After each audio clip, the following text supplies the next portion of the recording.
사는 게 아니고 거기서 얼마 동안 살아요? 1000년 살다가 내려오는 거예요.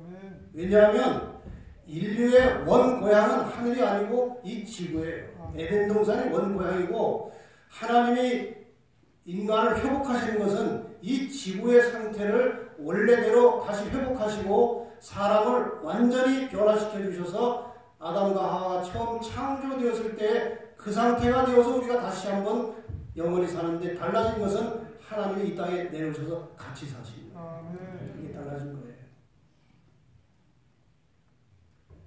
예루살렘 성이 지상으로 내려온다는 말씀까지 여러분이 아실 것입니다. 또 내가 보매 거룩한 성새 예루살렘이 하나님께로부터 하늘에서 내려오니 그 예배하는 것이 신부가 남편을 위하여 단장한 것 같더라. 예수님이 재림하실 때는 예루살렘 성이 내려오지 않습니다. 이 장면은 분명히 1000년이 지난 후에 하늘에 예비되었던 성도들을 위한 거처가 이 땅에 내려오는 장면을 묘사하고 있는 것입니다. 1000년이 찼습니다. 하늘의 가족들이 다 이 땅에 내려왔습니다. 그 다음에 이 땅에 있던 사탄에게 어떤 일이 벌어졌습니까? 사단이 그 옥에서 놓여 나와서 이것은 아무것도 할 일이 없이 갇혀있는 상태로 있다가 할 일이 생겼다는 것입니다. 땅의 사방 백성 곧 곡과 마곡을 미혹하고 모아 싸움을 붙이리니 그 수가 바닷물에 같으리라. 땅의 사방 백성은 하늘 백성이 아니고 뭔가 사람들이 살아난 거예요. 이 순간에 모든 죽었던 악인들이 다 살아나는 것입니다. 그들을 왜 곡과 마곡이라고 했느냐 이거예요. 에스겔 선지자가 이렇게 기록해 두었습니다. 곡과 마곡에 대해서 여호와의 말씀이 내게 임하여 가라사대 인자의 너는 마곡 땅에 있는 곡 이렇게 되어 있습니다. 곧 로스와 메섹과 두발 왕에게로 얼굴을 향하고 마곡이라는 것은 땅 이름이에요. 지역 이름이에요.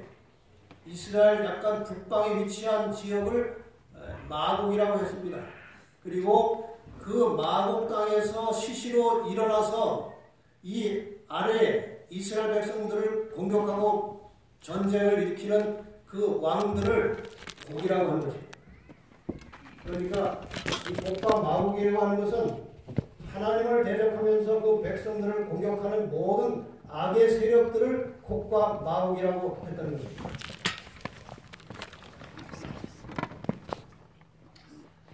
천년이 참에 사단이 그 옥에서 놓여 나와서 땅의 사방 백성 곧 곡과 마곡을 미혹하고 모아 싸움을 붙이리니 그 수가 바다 모래 같으리라.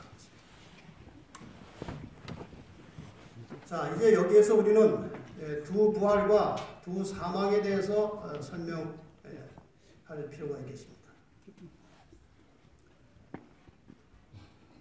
자, 재림과 재창조 사이에 1000년이라는 기간이 있습니다. 재림할 때 여러분이 공부하신 것처럼 의인이 부활하였고 1000년이 지난 다음에 악인이 부활했습니다. 이 의인의 부활을 첫째 부활이라고 하고 악인의 부활을 둘째 부활이라고 합니다. 이 두 부활에 대해서 예수님께서 이미 이 땅에 계실 때 말씀을 하셨죠. 이를 기이 여기지 말라. 무덤 속에 있는 자가 다 그의 음성을 들을 때가 오나니 선한 일을 행한 자는 생명의 부활로 악한 일을 행한 자는 심판의 부활로 나오리라.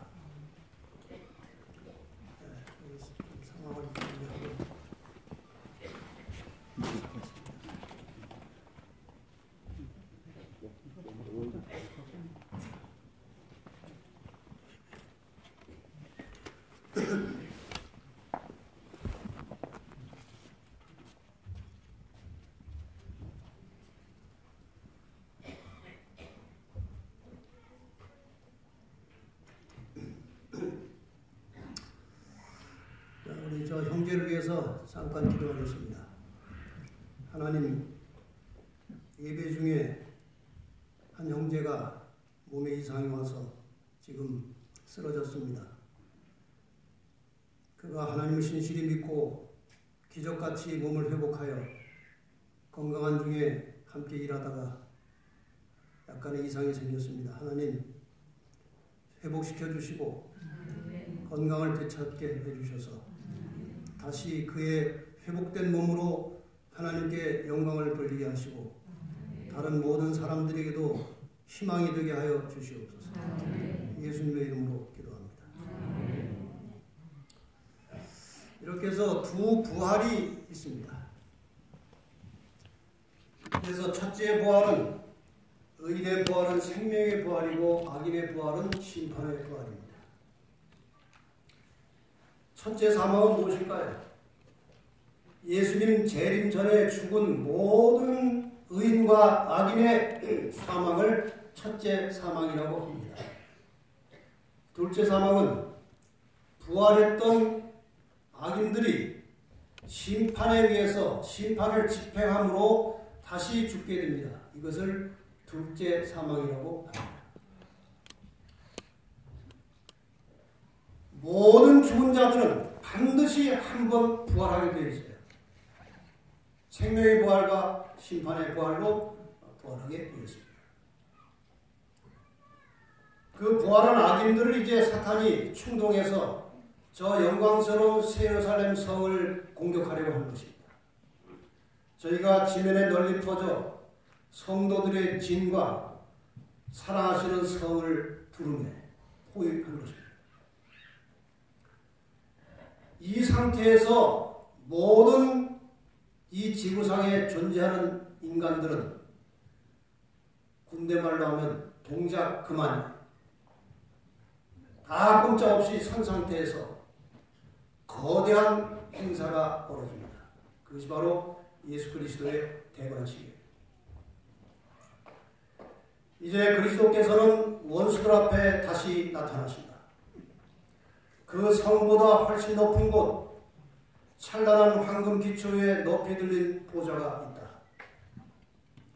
그 보좌에 하나님의 아들이 좌정하시고 그분의 나라의 백성들이 그 주위를 둘러싼다. 그리스도의 권능과 위엄은 우리의 말로 표현할 수 없고 붓으로 묘사할 수 없다. 영원한 아버지의 영광이 그분의 아들을 둘러싼다. 이 땅에 오셔서 그렇게 천대받으시고 그렇게 오해받으시고 그렇게 멸시와 조롱을 받으셨던 그 예수님이 마침내 온 우주의 왕으로 취임하시는 대관식의 장면이 벌어지는 것입니다. 모든 악인들이 그 예수를 보는 것입니다. 자기들이 무시했던, 조롱했던, 침뱉었던, 뺨을 때렸던, 그렇게 의심하고 못살게 했던 유대인들이, 예수 믿는 사람들을 그렇게 핍박했던 온 세상의 악인들이 그 예수를 정면으로 보게 되는 것입니다. 예수님께서 높은 보좌에 앉으셨어요. 계시록 7장 10절에 보면 큰 소리로 외쳐 가로되 구원하심이 보좌에 앉으신 우리 하나님과 어린 양에 있도다. 이러한 성도들의 찬양의 소리가 울려 퍼질 것입니다. 그리고 하나님의 아들의 마지막 대관식은 하늘과 땅의 모든 거민이 모인 가운데 행해진다.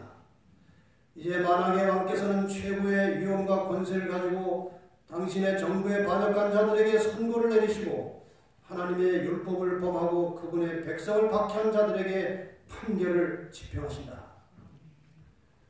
여러분 이 당시 장면을 가만히 상상해 보시기 바랍니다. 이 순간에는 그동안 지구상에 태어나서 존재했던 모든 사람들이 한꺼번에 살아있는 상태. 이해가 되십니까? 구원받은 성도들 다 살아있습니다. 의인들. 악인들 다 부활했습니다. 그러므로 이 순간은 창세 이후로 이 지구상에 태어난 모든 인간들이 동시에 살아있는 상태예요. 이 상태에서 예수님께서 만왕의 왕으로 취임하신 것입니다. 아마 이때 하나님을 무시하고 예수를 거부하고 교회를 핍박하던 수많은 사람들이 땅을 치고 통곡을 할 것입니다. 많은 사람들이 자기는 속았다고 원망할 것이지만 이미 때는 늦은 것입니다. 여기에서 어떤 사람들은 하나님이 왜 사랑이신데 악인들을 그렇게 멸하실까 하고 의심을 품어요.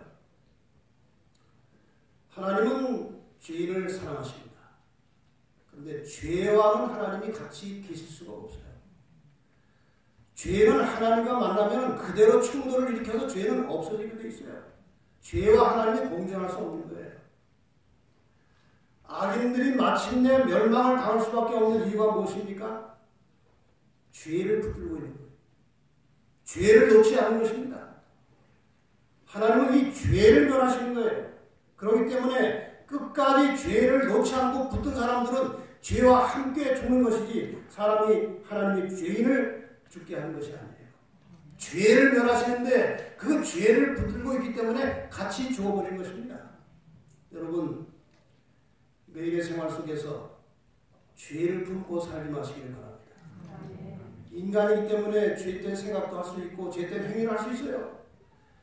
그러나 성령께서 내 속에 계신다면 즉시로 죄책감을 느끼게 될 것이고 양심의 가책이 올 것입니다.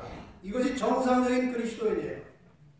그런 양심의 가책이 올 때 죄를 붙들고 있지 말고 즉시로 죄를 해결하고 늘 그리스도의 보혈로 정결하게 된 그리스도인의 삶을 사시기를 바랍니다. 그런 사람들이 하나님의 백성들이에요.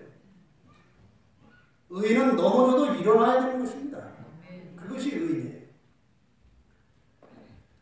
이제 대관식이 끝났지만 이 화인마저의 양심을 가진 악인들은 돌이키지도 않고 돌이킬 수도 없습니다. 때가 이미 늦었기 때문에 이미 선고는 끝났습니다.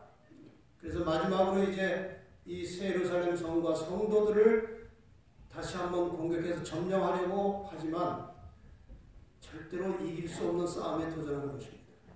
바로 그 순간에 하늘에서 불이 내려와 저희를 소멸하고 이것이 성경이 말하는 지옥입니다.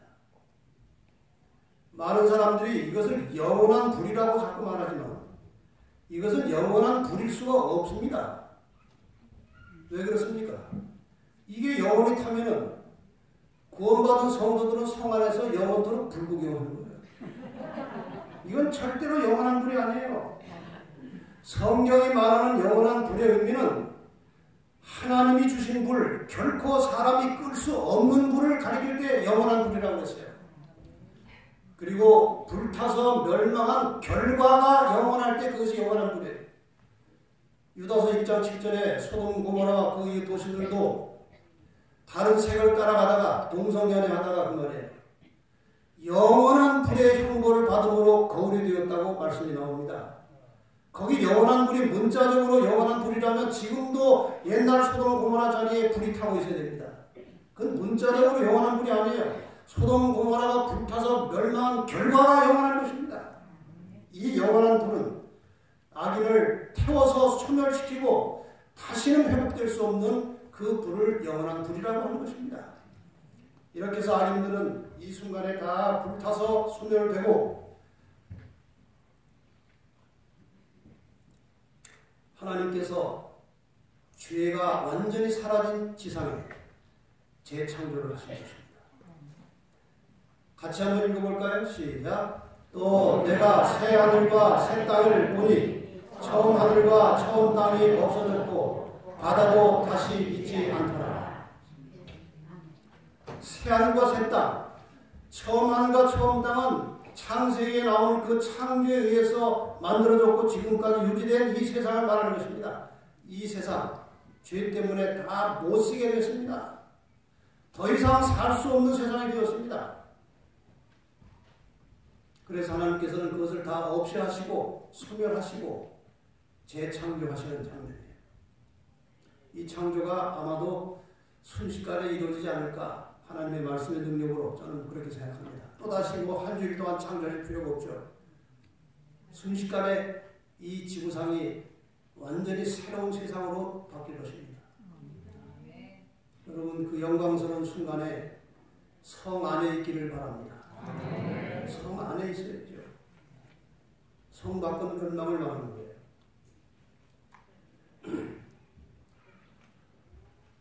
자, 이제 천년기가 다 참 이후에 일어날 사건들 여러분이 이제 정리하실 필요가 있죠. 하늘 가족들이 지구로 내려옵니다. 새 예루살렘 성도 내려옵니다. 죽은 악인들이 부활하고 그리스도의 대관식이 있을 것입니다. 그들이 예루살렘을 공격하려고 할 때 악인들이 소멸을 빌 것입니다. 그리고 새하늘과 새 땅이 만들어지고 거기서 구원받은 성도들과 하나님이 함께 영원히 살게 되는 것입니다. 여러분, 하나님은 정말 우리와 함께 살고 싶어 하십니다. 제가 새벽 시간에 잠깐 말씀을 드렸습니다. 우리를 사랑하시기 때문에 우리를 보고 싶어 하시고 만나고 싶어 하시고 우리와 같이 살고 싶어 하시는 것이 하나님의 마음이에요. 그래서 점점 가까이 성소에 계시다가 지성소에 계시다가 예수님이 친히 오셔서 옆에 계시다가 성령으로 우리 속에 오셔서 같이 사셨는데 그것으로 하나님 만족하지 않으시고 직접 우리와 대면해서 영원히 사시고자 이 땅에 장막을 치시고 우리와 함께 사시겠다는 것입니다. 마지막으로 성경절을 읽고 마치겠습니다. 같이 읽겠습니다. 시작. 내가 들으니 보좌에서 큰 음성이 나서 가로되 보라, 하나님의 장막이 사람들과 함께 있으며 하나님이 저희와 함께 거하시리니 저희는 하나님의 백성이 되고 하나님은 친히 저희와 함께 계셔서 모든 눈물을 그 눈에서 씻기시매 다시 사망이 없고 애통하는 것이나 곡하는 것이나 아픈 것이 다시 있지 아니하리니 처음 것들이 다 지나갔습니다. 여러분, 하나님이 우리와 함께 집을 지으시고 같은 시간 속에 공간 속에 존재하시는 그 하나님을 배우는 그날을 바라보고 희망을 가지시기를 바랍니다. 소망을 가지시기를 바랍니다. 잠시 살다가 썩어 없어질 이 세상에 애착을 두지 마시고 우리와 함께 마침내 영원히 사시고자 약속하신 그 하나님을 깊이 생각하시고 그분을 사랑하는 마음으로 그분의 말씀에 순종하는 신앙을 하시다가 주님 오시는 그날에 마침내 장막이 거쳐지고 우리 주님을 친히 만나서 영원히 그분과 함께 사는 그날에 함께 만나게 되시기를 간절히 바랍니다.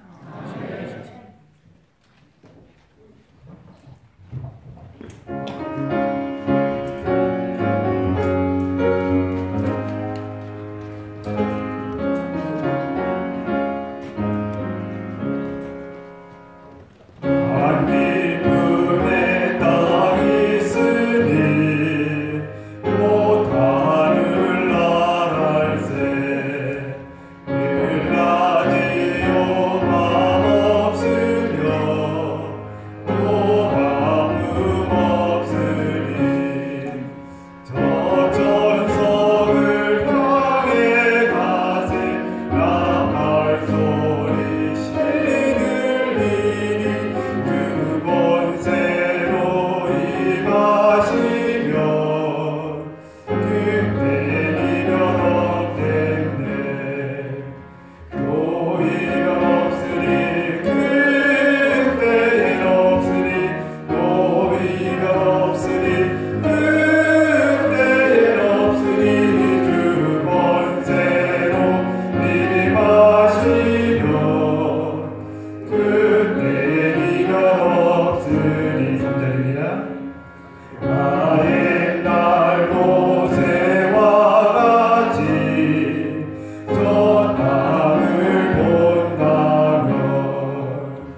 하나님께서 인간을 구원하시는 그 영적 세계에서 일어나는 놀라운 섭리를 이렇게 인간의 언어로 이해할 수 있도록 하여 주시고, 하나님께서 어떻게 우리를 구원하시는지 그 장면을 희미하게나마 깨닫고 볼 수 있게 해주셔서 감사합니다. 마지막 날 우리가 다 아버지를 만나기를 원합니다. 이렇게 간절한 마음으로 아버지를 배웠고 만나기를 원하는 사랑하는 주님의 자녀들을 한 사람도 빠짐없이 구원하시고 마침내 주님을 만날 수 있도록 인도하시고 축복하여 주시옵소서. 이런 간절한 마음을 가지고 성전을 떠나가는 사랑하는 모든 주님의 자녀들에게 예수 그리스도의 깊고 놀라우신 은혜와 하나님의 깊은 사랑 그리고 성령의 인도하심이 이제로부터 영원까지 순간순간마다 주님 만나는 그날까지 함께하여 주시기를 예수 그리스도의 이름으로 축원하옵나이다.